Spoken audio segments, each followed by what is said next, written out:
Semilir angin berembus kencang seiring dengan derasnya air yang jatuh membasahi bumi. Gemuruh amukan guntur membawa pancaran silau, memicingkan mata bagi mereka yang menoleh. Astagfirullah, ucap Mukti sembari menutup jendela ruang inap kala itu. Dirinya tersadar dari lamunan ketika sekelebat kilat seperti melesat tepat ke wajahnya. Mukti kembali duduk tepat di samping istrinya Dewi yang sudah 3 hari ini tak sadarkan diri. Digenggamnya jemari tangan Dewi sebelum dia mengecup lembut tangan itu. "Cepat sembuh ya sayang," katanya lirih sembari menyeka air mata di wajahnya. "Pak Ale," ucap seseorang dari luar pintu yang membuat Mukti gelagapan. Dia sontak melepas genggaman tangan dan langsung menyapu air mata di wajah. "Masuk," ucap Mukti. Pintu ruangan terbuka. Tampak Linda dan suaminya datang menjenguk di malam hari itu. Linda menyalami tangan Mukti. Raut wajah Mukti sedikit kecut menyambut kedatangan mereka. Ada perasaan tak enak dalam batinnya, apalagi kala dia mengingat dirinya dijadikan pelampiasan amarah Mbak Rina karena memberikan restu kepada Linda waktu itu. Tapi tak mungkin bagi Mukti untuk mengusir mereka di tengah keadaan istrinya Dewi yang memang membutuhkan support doa untuk kesembuhannya. Belum lagi Linda datang jua dengan perut yang mempuncit. "Sudah berapa bulan, Lin?" tanyanya. "Jalan 7, Pak Le," jawab Linda sembari mendekatkan kursinya pada posisi ranjang Dewi. Linda tak banyak bertanya perihal keadaan Dewi atau kabar dari sepupunya. Malah dirinya kusuk memijati kaki Dewi layaknya ibu kandungnya sendiri. Mukti tersentuh dan langsung mengucapkan terima kasih kepada Linda. Dia juga malah bercerita panjang kali lebar mengenai semua peristiwa yang terjadi. Dari pertengkarannya dengan Mbak Rina, ibu kandung Linda, dan Kiman, hingga kejadian yang membuat Dewi tak sadarkan diri sampai sekarang. Ucapnya kepada si bungsu Alfa. Wajah Eni terlihat pucat, dirinya meringkuk sembari menyelimuti dirinya, yang membuat Alfa semakin bertanya-tanya apa yang terjadi dengan kakaknya tersebut. Alfa coba beranjak dari kamar, mengecek apa yang ada di luar sana, hingga membuat Eni begitu ketakutan. Namun baru juga dirinya membuka pintu kamar itu, Eni berteriak, "Jangan dek, jangan keluar. Kita di kamar saja. Kakak numpang tidur di sini malam ini ya," pintanya memelas.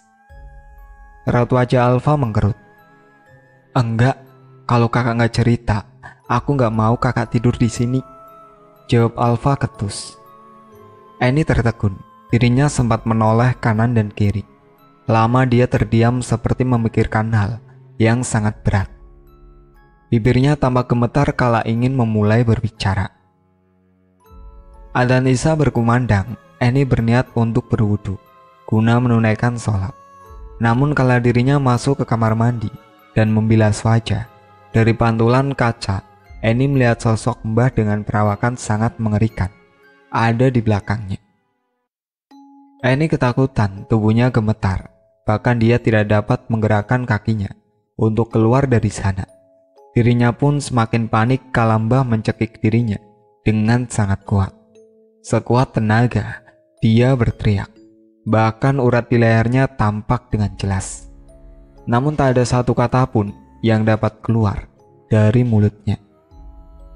Untungnya Eni kembali mengingat niatnya untuk menunaikan sholat. Dirinya langsung membaca ayat suci dengan mata terpejam. Dan tak lama dari lantunan itu, sosok menyerupai Mbah menghilang dari hadapannya. Seketika itu juga dia langsung lari dan masuk ke kamar adiknya, Alfa. Mendengar apa yang dikatakan oleh Eni membuat Alfa merinding. Nyalinya juga ikut menciut. Apalagi beberapa hari ini dirinya juga merasa melihat sosok wanita berpakaian hitam. Namun kala matanya coba menatap kembali guna memastikan sosok itu raib tanpa jejak. "Apa besok kita cerita ke ayah, Mbak?" tanya Alfa. Jangan, Ayah lagi banyak pikiran. Jelas Annie kepada Alfa yang mengakhiri pembicaraan di antara keduanya. Pagi telah tiba. Annie dan Alfa bergegas menuju rumah sakit, menggantikan ayahnya yang akan berangkat bekerja. Ingat ya Dek, jangan ceritakan apapun. Pungkas Annie kembali sesaat kala mereka memasuki ke dalam ruang tempat ibu mereka dirawat. Kakak, abang, udah sampai. Sapa Mukti melihat kedua anaknya di pagi itu. Iya ya, bunda bagaimana ya? Jawab Annie sembari menanya balik kepada dirinya. Segera sembuh dan pulang ke rumah, kata Mukti tersenyum. Dirinya terpaksa membohongi kedua anaknya agar tak larut dalam kesedihan, karena sejatinya hanya mujizat yang bisa menyelamatkan hidup Dewi. Tidak seperti biasanya, di mana Mukti biasanya mengajak anaknya untuk sarapan dulu. Pagi itu dirinya hanya meninggalkan beberapa lembar uang untuk mereka membeli sarapan. Mukti pun tampak tergesa meninggalkan mereka di sana. Jaga bunda ya, pesannya sebelum beranjak pergi. Hari itu Mukti bergegas menuju satu daerah. Dia hendak menjumpai seorang wanita tua, kakak dari almarhum kakeknya. 3 jam waktu ditempuh sebelum dirinya sampai di mana tempat Mbah Buyut berada. Sesampainya di sana, dirinya disambut oleh seorang pria yang usianya sedikit lebih muda dari dirinya. Pria itu bernama Kasim, adik tiri dari Mukti. Jadi sedikit kisah, almarhum ayah Mukti memiliki 2 istri. Istri pertama merupakan ibu dari Mukti yang dikaruniai 4 orang anak. Sementara untuk istri keduanya memiliki seorang anak, yaitu Kasim. Notabene-nya Kasim ini hanya dianggap oleh Mukti, malah Mukti pun sering membantu dirinya dari segi ekonomi. Berbeda dengan 2 saudara lainnya yang sama sekali tidak mau menganggap keberadaan Kasim. Mas Mukti, apa kabar? Ucap Kasim yang segera menghampiri dirinya. Iya dek, mas lagi ada perlu sama mbah. Jawab Mukti tanpa berbasa-basi. Mereka berdua langsung masuk ke dalam rumah. Setibanya di hadapan Mbah Utut itu, Mukti langsung bersujud, memegang kaki beliau. Tolong cucumu mbah, kata Mukti berlinang air mata. Kasim terheran, begitu juga istrinya yang saat itu datang bergabung dengan membawa teh dan gorengan. Mas Mukti kenapa? Tanyanya pada Kasim. Kasim terdiam, riak wajahnya mengkerut, menandakan dirinya pun tak mengetahui apa yang terjadi. Dirinya memoncongkan bibir, menandakan agar tidak ada pertanyaan lagi dari istrinya. Tampak Mbah melambaikan tangan, meminta Mukti untuk lebih mendekat padanya. Kemudian beliau mulai berbicara. Kasim dan istrinya tidak tahu apa yang mereka bicarakan. Karena memang selain suara Mbah sudah mengecil efek dari usia, Mbah kala itu pun berbicara secara berbisik di telinga Mukti. Sesekali Mukti mengucap kata, "Enje Mbah," seraya menganggukkan kepalanya, seakan mengerti atau mungkin menyanggupi sesuatu yang disampaikan padanya. Kurang lebih 15 menit pembicaraan di antara kedua berlangsung, dan seperti awal kedatangan, di akhir pertemuan itu pun dirinya kembali berpamitan pulang dengan tergesa. Beberapa lembar uang 50 ribuan dia titipkan kepada Kasim, adik tirinya. Rawat Mbak baik-baik ya, pinta Mukti sebelum berlalu meninggalkan tempat itu. Saat itu sudah jam 3 sore, jauh meleset dari perkiraan awal, di mana dia berharap di jam 5 nanti sudah tiba kembali di rumah sakit. Keadaan hari itu cukup bersahaja, langit biru dengan pancaran matahari menghiasi perjalanannya. Hingga tak terasa sudah 2 jam dia memacu kuda roda 4 miliknya. Sebentar lagi sudah masuk lintas kota, pikir Mukti kala itu. Namun menjelang dia melewati batas jalur lintas itu, tiba-tiba ada hantaman cukup keras mengejar kaca mobilnya. Cipratan merah seketika menutupi pandangan Mukti. Dirinya kaget dan sontak menginjak rem mendadak. Wajahnya seketika pucat dengan jantung berdebar hebat. Ditepikannya kendaraan. Lalu dia turun guna memastikan apa yang ditabrak oleh dirinya tadi. Matanya sayu menatap sekitar sebelum satu pemandangan membuat dia tersentak. Dirinya melihat seekor anjing hitam terkapar sekarat di tengah jalan. Dipandanginya binatang itu sebelum matanya kembali menilik keadaan sekitar dengan seksama. Hamparan pepohonan dengan jalur datar tanpa ada rumah penduduk di sana. Bulu kuduk Mukti seketika bergidik. Firasatnya seakan merasakan hal buruk. Bukan hanya karena sekedar dia menabrak seekor anjing, tapi bagaimana bisa seekor anjing itu terbang dan mengejar kaca mobilnya dari arah atas, seakan ada yang sengaja melemparkan binatang tersebut. Namun kembali, bukan pula itu yang membuat dia sangat ketakutan sore itu, sampai membuat dia tidak dapat menggerakkan kedua kakinya. Hus, hus, ucap Mukti terbantah, mencoba mengusir anjing hitam yang tadi sekarat. Binatang itu kembali berdiri dengan berlumur darah dan beberapa luka menganga. Namun tak ada kesan anjing itu seperti kesakitan, malah dia terlihat sangat beringas dan seakan menunggu waktu untuk menyerang Mukti. Anjing itu menyeringai dengan kerasnya, sembari menunjukkan taring yang sedari tadi meneteskan liur kemerahan. Belum juga Mukti bersiap, binatang tersebut sudah berlari, mengajar dirinya. Mukti terjatuh. Ah! Teriak keringis kesakitan dari mulut Mukti. Anjing tersebut menggigit bagian bau Mukti. Mukti langsung mencengram erat leher anjing tersebut agar daging di baunya tidak sampai tercabik. Sekuat tenaga dirinya mencekik, bahkan jari Mukti menusuk mata binatang itu sampai terlepas. Namun bukannya membuat gigitan binatang itu terlepas, malah anjing tersebut semakin kuat mencabik bau Mukti. Tampak baju Mukti terkoyak dengan luka menganga di bahunya tersebut. Darah membanjiri wajah Mukti. Lepas! Teriak Mukti sembari bergegas memukul kepala binatang itu, yang membuat otak anjing itu bercacar. Dan anehnya, hal itu juga tidak membuat hewan itu melepas gigitannya. Satu pukulan keras menggunakan kayu tepat mengarah ke arah perut anjing tersebut. Hantaman tersebut sekaligus melepaskan Mukti dari gigitan itu. Anjing itu lari dan menghilang begitu saja. Tinggallah Mukti yang masih meringis kesakitan dengan luka yang cukup dalam di bagian bahunya, serta seorang wanita yang menggenggam sebatang bambu kuning berukuran kecil yang berdiri membelakangi dirinya. Terima kasih, Mbak, ucap dirinya terbata. Wanita itu membalikkan badan, menampakkan wajahnya ke arah Mukti. Kembali Mukti tersentak, kepala langsung terasa nyeri. Sayang, katanya tidak mempercayai orang tersebut merupakan Dewi, istrinya. Wajah Dewi tampak pucat. Dewi memandangi ke arah Mukti dengan ekspresi datar, dan tiba-tiba sosok Dewi. Mbak, ayahku belum pulang, gerutu Alfa kepada kakaknya.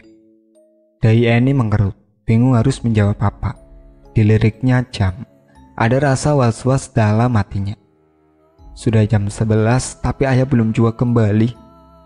Begitulah hatinya bertanya, sama dengan apa yang ditanya oleh adiknya. Mungkin papa kerja dulu, Dek.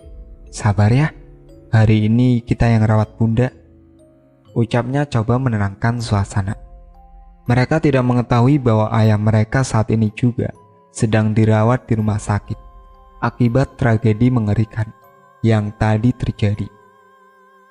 Hanya saja beberapa orang yang saat itu menyaksikan apa yang terjadi, dan orang yang juga mengantarkan Mukti ke rumah sakit merasa ngeri dan sebenarnya enggan untuk membantu Mukti. Siang itu Mukti sejatinya tidak sendiri melintasi jalur tersebut.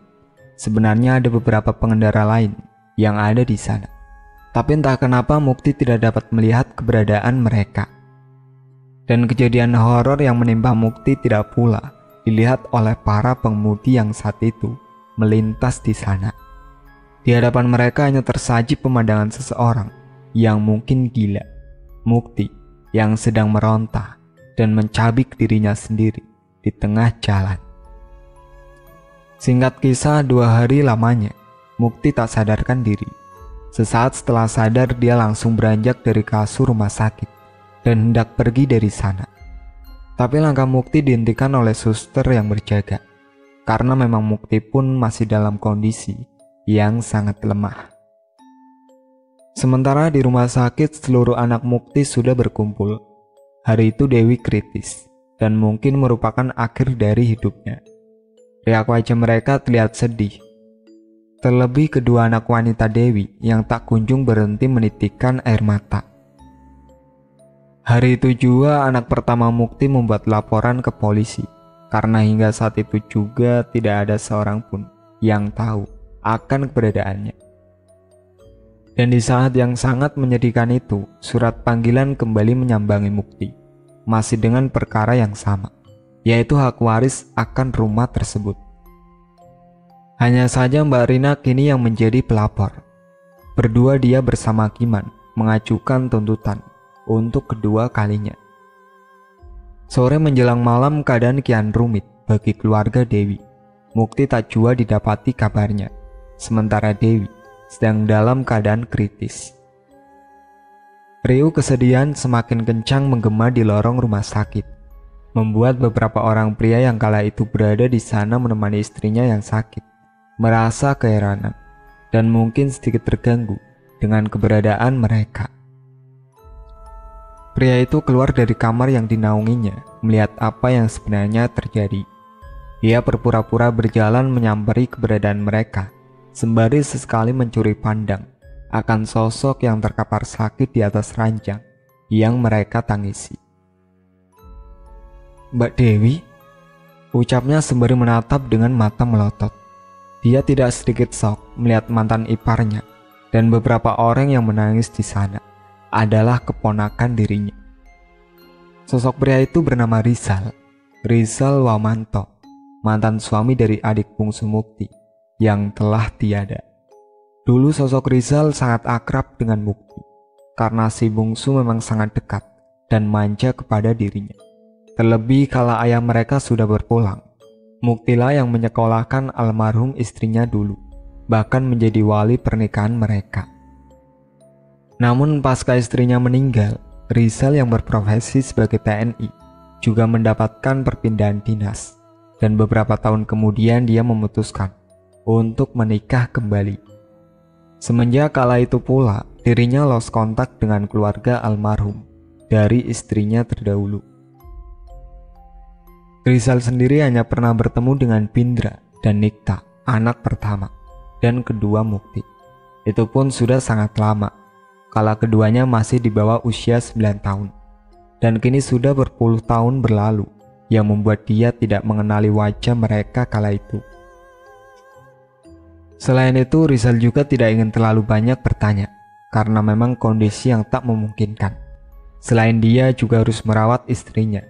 Tidak adanya Mukti dan Bindra sudah pasti membuat dirinya canggung. Tak lama dia di sana, setelah memberikan doa dan tutur sapa kepada keponakannya itu, dia kembali masuk ke dalam ruang tempat di mana istrinya dirawat. Kala itu dirinya tidak memperkenalkan diri, yang membuat tidak ada seorang pun dari anak Mukti yang ingat padanya. Bahkan Nikta pun tidak lagi mengenali wajah pamannya tersebut. Rizal duduk di sofa ruangan. Dilihatnya istrinya masih tidur dengan pulas di ranjang rawat. Dia tersenyum, sedikit bernostalgia mengingat kala dulu dirinya menemani hari terakhir almarhum sang istri. Hatinya kembali gundah. Ia merasa bersalah karena sudah lama tidak bersilaturahmi ke sanak saudara almarhum istrinya. "Apa kabarmu, Mas Mukti?" tanyanya sendiri, sembari beranjak kembali keluar menuju ke tempat Dewi dirawat. "Permisi," ucap Rizal sembari membuka perlahan pintu itu. "Iya, masuk Pak," jawab Nikta mempersilahkan dirinya masuk. Berbeda dengan pertama kali tadi dia masuk, Kali ini dia langsung memperkenalkan diri. "Nikta ya? Masih ingat dengan Om gak?" Katanya yang membuat kelima anak Mukti yang pada saat itu ada di sana langsung menoleh ke arah Rizal. Nikta terdiam. Dia sudah tidak lagi mengingat sosok Rizal. "Ini Om, suaminya tantemu," jawabnya yang langsung mengingatkan Nikta. Singkat kisah, banyak informasi yang didapatkan oleh Rizal dari keponakannya tersebut. Bahkan dari mulut Nikta juga, Rizal mengetahui masalah besar yang terjadi di keluarga Mukti. Namun Rizal hanya memposisikan dirinya sebagai pendengar saja. Rizal juga sempat kaget kala mengetahui bahwa Mukti sudah 2 hari ini belum kembali. Lama dia berbincang, malah Pitra pun yang tadi pergi guna mencari ayahnya juga telah kembali dan bertemu dengan omnya tersebut, dan membuat waktu berputar dengan cepat hingga satu panggilan dari suster yang tiba-tiba masuk ke dalam ruang itu memaksa Rizal harus kembali ke ruang istrinya dirawat. Namun dari pertemuan itu juga yang mungkin membawa penyelesaian pada masalah kesehatan Dewi. Keesokan harinya sekitar jam 1 siang, Rizal kembali menjenguk Dewi. Dirinya membawakan buah dan makanan yang cukup banyak, karena memang dia berniat untuk membagikan kepada keponakannya kala itu. Tapi hal yang menarik ialah dia tidak datang sendiri. Ada seorang pria lain yang diajak olehnya. "Maaf, Om tidak bermaksud lancang, tapi kalau memang benar apa yang kalian ceritakan, mungkin teman Om bisa membantu," ucapnya sembari memperkenalkan sosok yang ikut bersama dirinya. Pria itu bernama Ismail, salah satu anggota TNI yang memiliki ilmu kebatinan. Dia merupakan bawahan dari Rizal. Rizal sengaja menyuruh dia untuk datang ke rumah sakit tersebut untuk mengecek perihal masalah goib. "Kali apa yang kalian katakan benar, mungkin Mas Ismail bisa menolong Mbak Dewi," jelas Rizal kepada mereka semua. Tanpa menunggu kata iya dari kelima anak Mukti, Ismail langsung berjalan mendekati Dewi. "Izin ya Mas, toh Mbak," jawabnya sembari tersenyum. Ismail sebenarnya sudah gatal, karena dari tadi ia ingin memukul sosok pocong hitam yang berdiri di atas dada Dewi. Tangannya mengepal, dia menutup mata, terlihat bibirnya seperti menuturkan ayat atau mantra. Tak lama berselang Ismail membuka matanya. Tangannya melayang tepat di atas tubuh Dewi, seperti hendak memukul sesuatu. Dan kala tangan itu berayun, terdengar suara hentakan nafas Dewi yang terdengar seperti seseorang yang sedang kaget. Sosok pocong hitam itu sudah menghilang dari hadapan Ismail. Namun Dewi tak serta-merta sadar dari komanya. Ismail mundur ke belakang. Dirinya mendekat ke Rizal. Ismail membisikkan sesuatu kepada Rizal yang seketika juga membuat riak wajah dirinya berubah. "Sebentar ya nak," kata Rizal lalu pergi keluar bersama Ismail kala itu. Tak lama berselang Rizal kembali masuk ke dalam ruangan, namun tanpa Ismail. Ada hal penting yang sebenarnya tadi disampaikan Ismail pada dirinya. Hanya saja kembali Rizal merasa belum memiliki kapasitas berbicara lebih, karena dia pun tidak sejatinya tak memiliki bakat spiritual. Rizal hanya berpesan, semua akan segera membaik. Di hari itu juga, tepatnya menjelang sore, ada seorang pria lain yang datang menjumpai kumpulan keluarga Mukti di sana. Pria itu merupakan office boy rumah sakit tempat Mukti dirawat. Mukti meminta tolong kepada dirinya agar datang ke sana guna memberitahukan mengenai kondisi dirinya saat ini. Tangis kedua anak wanita Mukti kembali pecah kala itu, namun semua tetap bersyukur karena setidaknya Mukti masih dalam keadaan bernapas. Dan di sore itu, Indra seorang yang pergi menuju rumah sakit tempat Mukti dirawat. Sementara Nikta, Eni, dan Alfa setia berjaga di rumah sakit tersebut. Untuk Hamdan, putra ketiga, dan Kamdan, putra keempat, pulang ke rumah guna mempersiapkan kebutuhan, terutama pakaian ganti, untuk kedua orang tua mereka. di mana nantinya Hamdan akan kembali ke tempat Dewi berada, sementara Kamdan akan menyusul Bindra ke tempat ayah mereka. Hamdan dan Kamdan tiba di rumah. Kamdan turun guna membuka gerbang rumah, sementara Hamdan yang kala itu masih stay di atas motor yang mereka kendarai. Agak lama Kamdan membuka gembok tersebut, dan setelah dirinya berhasil membuka pagar, Kamdan menyuruh Hamdan untuk memasukkan motor ke dalam rumah. "Mas, oi, Mas!" teriak Kamdan kepada saudara kembarnya tersebut, yang entah kenapa pada saat itu mematung. Hamdan terdiam sembari menatap lurus ke salah satu arah. Riak wajahnya memucat, dahinya berkeringat. "Mas!" teriak Kamdan kembali sembari menepuk bahu Hamdan. "Hah?" teriak Hamdan menggema. Nafasnya terdengar kasar. "Kamu kenapa, Mas?" tanya Kamdan kembali. Hamdan tersadar dirinya terasa lemas. Bulu halus di tubuhnya masih berdiri. Dirinya merinding hebat. Bagaimana bisa pandangan matanya sejenak berubah? Tidak ada rumah tempat tinggal mereka. Saat itu Hamdan melihat rumah itu berubah menjadi area perkuburan, dan yang membuat dia semakin ketakutan. Di tengah-tengah kuburan tersebut berdiri sosok Mbah beserta kedua orang tua mereka. Wajah tiga sosok itu pucat. Mereka menatap Hamdan datar. Dan lebih gilanya lagi, sosok Mbah yang saat itu berada di tengah melambaikan tangan, seakan memanggil dirinya. Hamdan melihat daging mereka busuk, belum lagi bola mata ibunya Dewi terlepas, yang sontak membuat dirinya kaget. Seketika itu juga ketiga wajah sosok demit itu menjadi sangat mengerikan, menghitam, dan penuh borok. Mas, ditanya diam saja," gerutu Hamdan yang masih terheran karena belum mendapatkan jawaban dari Hamdan. "Enggak, ayo buruan, biar kita cepat balik ke rumah sakit," jawab Hamdan yang enggan menceritakan kejadian mistis yang baru terjadi. Hamdan dan Kamdan akhirnya masuk ke dalam rumah. Kamdan langsung memilih kebutuhan untuk kedua orang tuanya tersebut. Namun beda halnya dengan Hamdan. Dia hanya mengekor saudara kembarnya tersebut, yang membuat Kamdan sedikit jengkel kepadanya. "Mas, kenapa sih?" gerutunya memasang wajah kesal. "Kamu gak denger, Dan?" tanyanya menjawab pertanyaan Kamdan tersebut. "Dengar apa? Udah deh, jangan mengada-ngada." Kembali ucapan ketus terlontar dari mulut Kamdan.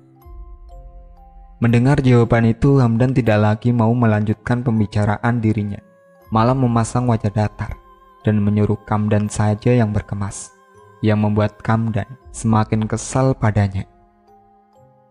Hamdan masih mencoba melawan rasa takutnya, karena sedari mereka masuk ke kamar kedua orang tuanya, dia mendengar suara Paro yang sedari tadi memanggil namanya. Suara itu terus menggema di telinga Hamdan, dan sialnya, Kamdan malah tak mendengarnya sama sekali. Kamdan masih rusuk memilah baju untuk beberapa hari ke depan, sementara Hamdan yang berjarak hanya beberapa langkah dari adik kembarnya itu hanya mematung, memandang ke arah pintu. Dirinya ingin sekali untuk beranjak melihat siapa yang memanggilnya. Dia meyakini sosok itu. Dan benar saja, mata Hamdan terbelalak. Dia berteriak kencang ketika seuntai tangan keriput terlihat merayap di sisi kusen pintu itu.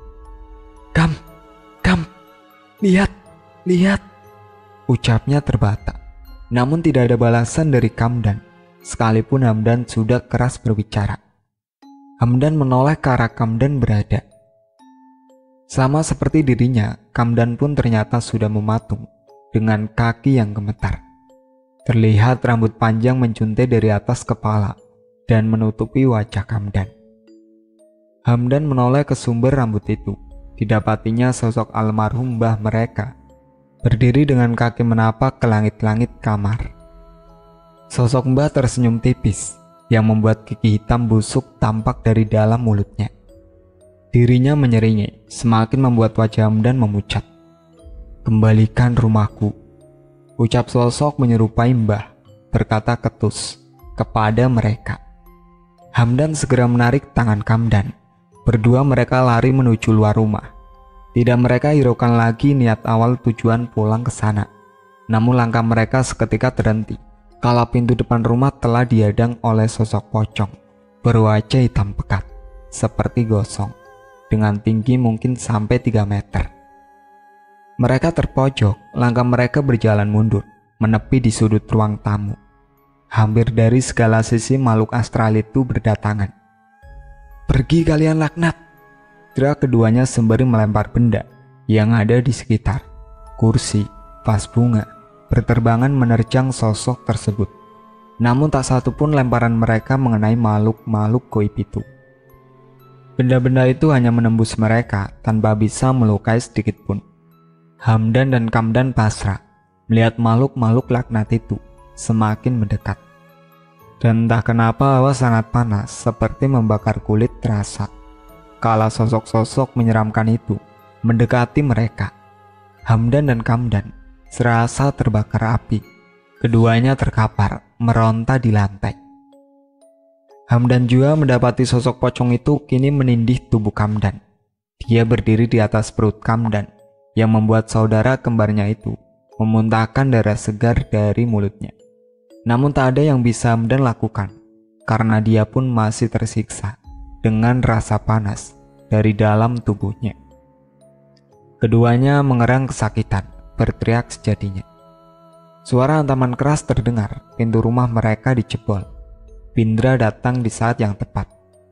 "Astagfirullah," ucap salah seorang pria lain yang saat itu datang bersama dirinya.